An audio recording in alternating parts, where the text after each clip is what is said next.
खबर उत्तर प्रदेश के बुलंदशहर से, जहां जयंत चौधरी ने किसानों, युवाओं और देश के विकास को लेकर बड़ा बयान दिया है। राष्ट्रीय लोकदल के राष्ट्रीय अध्यक्ष एवं केंद्रीय मंत्री जयंत चौधरी ने गांव लोहारली में जनसभा को संबोधित करते हुए कहा कि अमेरिका के मुकाबले भारत के किसान ज्यादा मजबूत और सक्षम है। उन्होंने साफ कहा कि अमेरिका के साथ किसी भी कृषि समझौते से भारतीय किसानों का कोई नुकसान नहीं होगा और सरकार किसानों के हितों से कोई समझौता नहीं करेगी। जयंत चौधरी ने यह भी भरोसा दिलाया कि कृषि उत्पाद भारत से अमेरिका जाएंगे, न कि वहां से भारत आएंगे।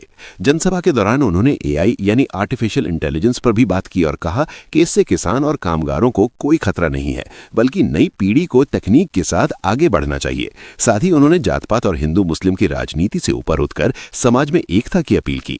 पंचायत चुनाव में भाजपा से गठबंधन के सवाल पर उन्होंने कहा कि पार्टी ने एक कमेटी बनाई है और रिपोर्ट आने के बाद ही फैसला लिया जाएगा। इसके अलावा जयंत चौधरी ने गांव में शहीद सूबेदार रंजीत सिंह की प्रतिमा का अनावरण भी किया। वहीं दूसरी ओर अमरोहा में आयोजित कौशल महोत्सव में केंद्रीय मंत्री ने युवाओं और रोजगार को लेकर सरकार की प्राथमिकताएं गिनाई। उन्होंने बताया कि कौशल विकास मंत्रालय के बजट में 62% की बढ़ोतरी की गई है और बजट करीब 10,000 करोड़ रुपए तक पहुंच गया है। उन्होंने कहा कि शिक्षा और कौशल विकास पर बढ़ा निवेश देश के युवाओं और छोटे उद्यमियों के भविष्य को मजबूत करेगा।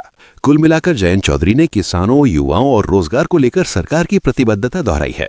फिलहाल इतनी ही खबर। अपडेट्स के लिए बने रहिए टुडे न्यूज़ 24 के साथ। महावीर चक्र विजेता, आज उनका नमन किया है, श्रद्धांजलि उनको दी है और उनकी स्मृति में यह कार्यक्रम पूरा हुआ और मेरा सौभाग्य है कि इस अवसर पर मैं उपस्थित हूँ, उनकी मूर्ति का अनावरण। कुछ लोग जो है वंदे मातरम का विरोध कर रहे हैं, तो उनको किस नजरिए से देखते हैं? उन्हें राष्ट्र की भावना समझनी चाहिए। राष्ट्र की एकता के लिए, अखंडता के लिए बुलंदशहर के घर घर ने कुर्बानियाँ दी, तो ये उस भावना का अपमान है। हमारे मंत्रालय ने उनको लिखित में जवाब दिया है और जवाब मांगा है, क्योंकि वो स्किल इंडिया के सेंटर निजी संस्थान है।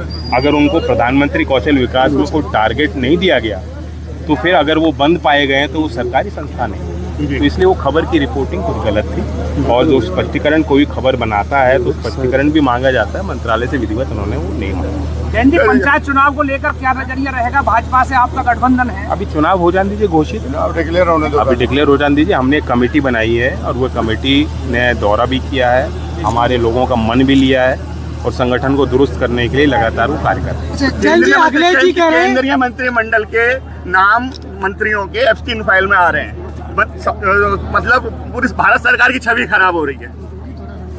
एकमात्र नाम आने से छवि नहीं खराब होती, क्या संदर्भ है और किस विषय पे उनका नाम आया है, किसी ने कुछ लिख दिया, क्या किसी भी क्राइम में वो शामिल है, नहीं है, तो ये अटकलें लगाई जा रही हैं और विपक्ष का काम होता है वो अपना काम कर रही है। विपक्ष मैं उस पर ज़्यादा और कोई टिप्पणी नहीं देना। अच्छा जयंत जी, अखिलेश जी कह रहे हैं कि पहले बुलडोजर चल रहा था, अब ब्रह्मोस चलेगा, उसको लेके क्या? बहुत अच्छा है, डिफेंस कॉरिडोर के हम बगल में हैं और ये डिफेंस कॉरिडोर अलीगढ़ से शुरू होता है, कानपुर तक जाता है, नया निवेश हो रहा है। जेवर में आपको पता है एयरपोर्ट का उद्घाटन होने जा रहा है, साथ RRTS का उद्घाटन होने जा रहा है जो मेरठ की कनेक्टिविटी दिल्ली से, और साथ ही semiconductor industry, data centre industry, जो कभी हमने कल्पना नहीं की थी कि यूपी में भी ये चीज़ें होंगी, आज उनका निर्माण होने जा रहा है। 3700 करोड़ का HCL और फॉक्सकॉन का जो जॉइंट वेंचर हो रहा है, बहुत जल्दी उसको हरी झंडी मिलेगी। जनरल नरवणे साहब की किताब की भी बोला जा रहा है, जनरल नरवणे साहब की किताब पर भी ये कहा जा रहा है कि वो प्रकाशित नहीं हुई, यानी कि ये कहा जा रहा है कि अगर आप आए नहीं तो खबर ही नहीं है। नहीं, आपने पढ़ी है क्या? बिल्कुल दिखाई गई है, राहुल गांधी ने, LOP ने दिखाई है। आपने तो नहीं पढ़ी ना, उन्होंने बताया है। अच्छा जयंत जी, एक बाबरी मस्जिद को लेकर क्या कहेंगे? पश्चिम बंगाल में मस्जिद बनवाई जा रही है। कुछ ऐसे मुद्दे होने चाहिए जो राष्ट्र के मुद्दे हैं और अगर हम तरक्की करना चाहते हैं तो पुरानी सोच से हमें ऊपर उठना है।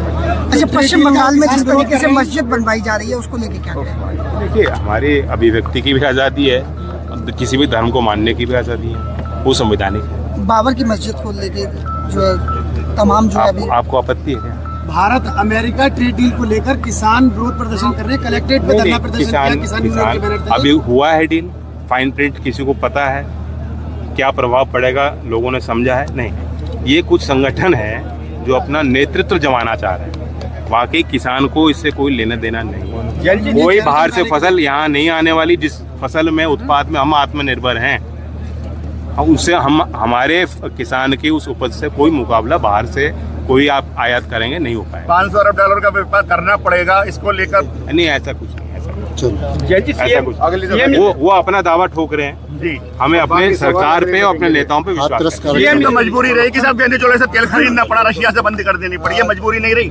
नहीं, आप क्या भारत सरकार तेल खरीदती है? आपको पता है कि वो व्यापार के निजी हाथों में जो हमारा स्ट्रेटेजिक रिजर्व है, जो भारत सरकार, वो भारत सरकार फैसले लेती है। कई पहलू होते हैं, सारी चीजें बाहर नहीं चर्चा के विषय नहीं होते, लेकिन कोई आलोचना करना चाहे तो आ जाए। जी सीएम योगी ने शंकराचार्य को लेकर बयान दिया है कि शंकराचार्य कोई भी ऐसा नहीं हो सकता, ये बहुत सम्मानजनक पद है, और समाजवादी पार्टी ने क्यों लाठीचार्ज कराया, क्या कहेंगे सर? अब वो इन विषयों पे उनको मुझसे बेहतर जानकारी है।